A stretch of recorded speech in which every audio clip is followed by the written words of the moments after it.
Assalamualaikum warahmatullahi wabarakatuh. Anak-anakku semua, siswa-siswi SMP Pipin Muda, bagaimana kabarnya hari ini? Semoga kalian semua dalam keadaan sehat walafiat, tidak kurang sesuatu apapun, sehingga kita bisa belajar kembali meskipun melalui daring atau online. Oke, pada kali ini kita akan mempelajari bab pertama. Bisa kalian buka LKS masing-masing yang sudah didapatkan, tentang kedudukan dan fungsi Pancasila. Di sini biar kalian tahu apa sih kedudukan dan fungsi Pancasila menurut undang-undang serta sejarah sebelumnya. Yang pertama di sini ada arti kedudukan dan fungsi Pancasila. Pengertian Pancasila secara istilah itu sudah dikenal sejak zaman Majapahit pada abad ke-14 melalui buku Negara Kartagama karangan dari Empu Prapanca dan dibukukan dalam buku Sutasoma oleh Empu Pantulan.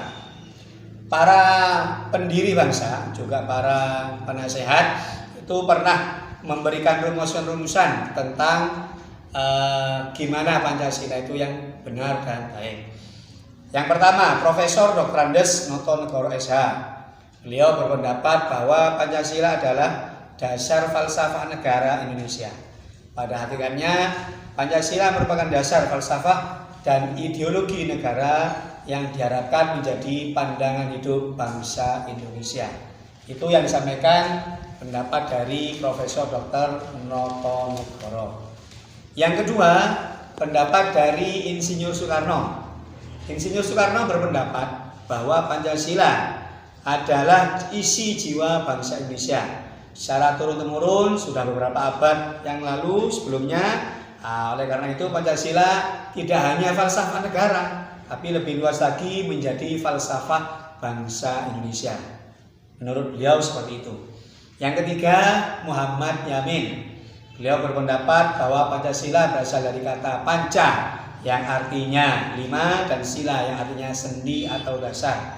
Maka Pancasila merupakan 5 dasar yang berisi pedoman atau aturan tingkah laku yang penting dan baik. Anak-anakku semua, pada saat ini fungsi dari sila-sila Pancasila itu ada 2. Yang pertama, Pancasila sebagai ideologi nasional. Yang kedua, Pancasila sebagai dasar negara. Kali ini saya akan memberikan penjelasan tentang Pancasila sebagai dasar negara. Mari kita ikuti selanjutnya. Makna Pancasila sebagai dasar negara dan falsafah bangsa. Pancasila dalam hal ini memegang peranan penting dan mempunyai kedudukan serta fungsi bermacam-macam. Di antaranya berfungsi sebagai dasar negara atau dasar falsafah negara. Dasar negara, Pancasila sebagai dasar negara bagi bangsa dan negara Indonesia, yaitu 1. Pancasila sebagai dasar untuk mengatur negara. Yang kedua, Pancasila merupakan sumber dari segala sumber hukum yang berlaku dan melahirkan beberapa sumber-sumber hukum lainnya. 3. Pancasila untuk mengatur penyelenggaraan pemerintah negara. Karena Pancasila merupakan pandangan hidup yang berakar dalam kepribadian bangsa, sehingga diterima sebagai dasar negara yang mengatur kehidupan ketatanegaraan bangsa Indonesia.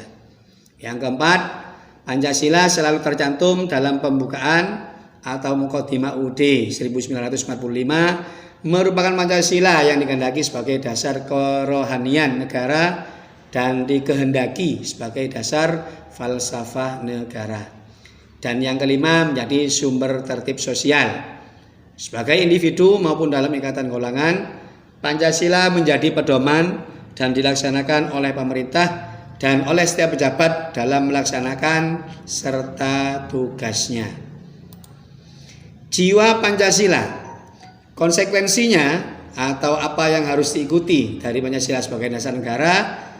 Yang pertama, negara persatuan, yaitu negara yang melindungi dan meliputi segala bangsa Indonesia dan mengatasi segala paham, golongan, dan perorangan. Dan ini merupakan perwujudan dari sila ketiga.